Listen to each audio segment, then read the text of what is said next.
Au cours des 2 heures, Wang Yi a abordé certaines des questions les plus préoccupantes dans le monde.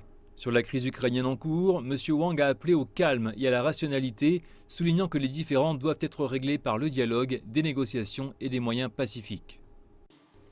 La Chine pense que pour résoudre la crise en cours, nous devons nous en tenir aux objectifs et aux principes de la Charte des Nations Unies, respecter et protéger la souveraineté et l'intégrité territoriale de tous les pays.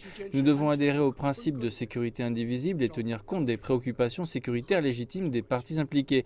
Nous devons résoudre les disputes par des moyens pacifiques, le dialogue et des négociations.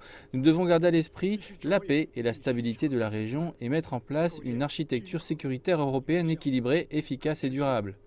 M. Wang a ajouté que les relations entre la Chine et la Russie sont fondées sur la non-alliance, la non-confrontation et la non-prise pour cible d'une tierce partie. Elles sont libres de toute interférence ou discorde semée par des tiers.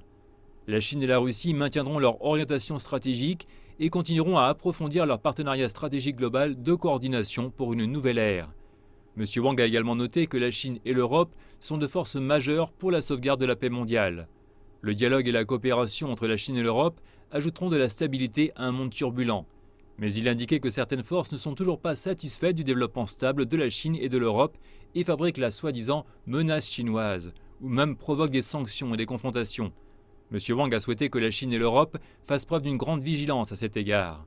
Il a également souligné à cette occasion que la question de Taïwan diffère en nature de la question de l'Ukraine.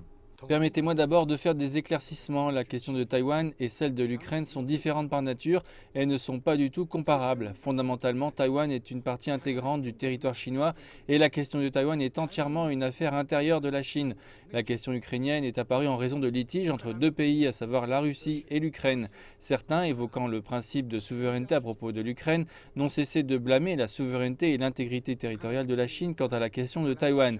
C'est un acte flagrant de double poids, double mesure. Entre-temps, M. Wang a également présenté les derniers développements des relations entre la Chine et les États-Unis.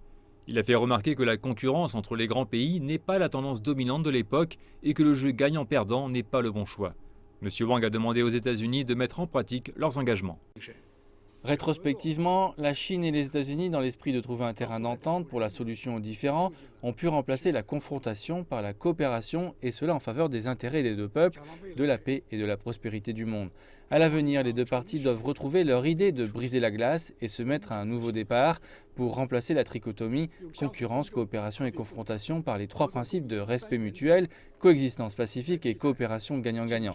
Nous voulons promouvoir le retour de la diplomatie des États-Unis envers la Chine sur les rails du raison et du pragmatisme pour remettre les relations sino-américaines sur la bonne voie d'un développement sain et durable. M. Wang a également déclaré que la Chine honorait ses engagements de coopération avec l'Afrique et ne faisait jamais de promesses en l'air. Répondant à la question de savoir si l'initiative La ceinture et la route avait été entravée par la pandémie de Covid-19, il a noté qu'elle conservait une bonne dynamique.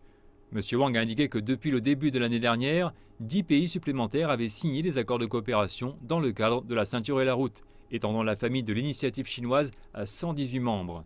Il a ajouté que la coopération dans le cadre de l'initiative La ceinture et la route allait de l'avant avec davantage de partenaires et de brillantes perspectives et qu'elle apporterait certainement de nouvelles opportunités de développement au monde de l'après-Covid.